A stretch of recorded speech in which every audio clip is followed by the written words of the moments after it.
Actually, natatakot ako. Naiyak ako. Hindi, natatakot ako kasi baka mamana ng anak ko. Mahirap. Mahirap ang may diabetes. Mahirap. Lalo na ako laging mataas ang sugar, hindi ko mapanormal.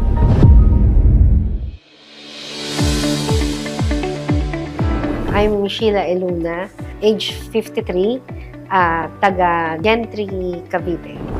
VP Finance ako sa company namin. We owned a construction firm. I have 3 children.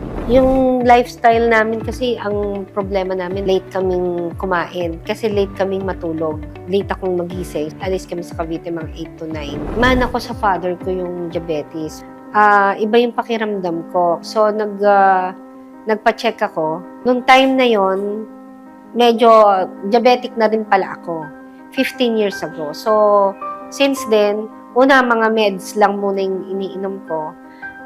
Parang magte-10 years na akong insulin dependent. Nagtutusok na ako sa tiyan ng pen ng insulin. Itong last year, October 12, biglang iba yung pakiramdam ko, nangingimi ulo ko, nagpapalpitate heart ko. Tapos at the same time, yung mga fingers ko parang namamanhead. Sabi ko sa anak ko, i-sugar mo ko, o kaya i-BP mo ko kasi minsan nagaano din yung BP ko o blood pressure ko.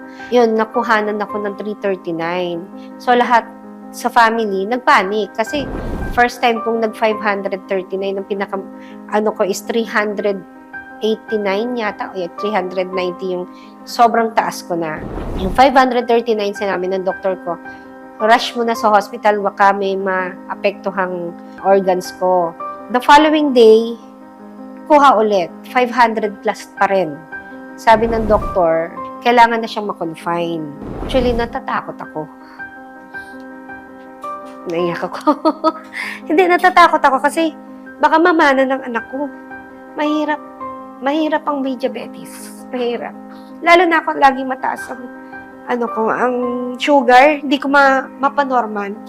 Yun yung kinatatakot ko na ma-adapt nila. Kasi ako na-adapt ko dahil sa parents sa father ko. Yun na natatakot naman ako na ma-adapt ng mga anak ko. Actually, ayoko nang mag-take kasi ayoko na madagdagan ng mga iinumin. Pag na-pressure ako, shoot up kagad ang sugar ko Isa yun sa nagiging, sa stress.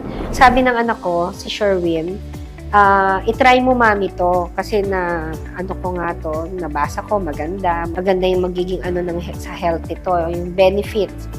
I-try ko daw yung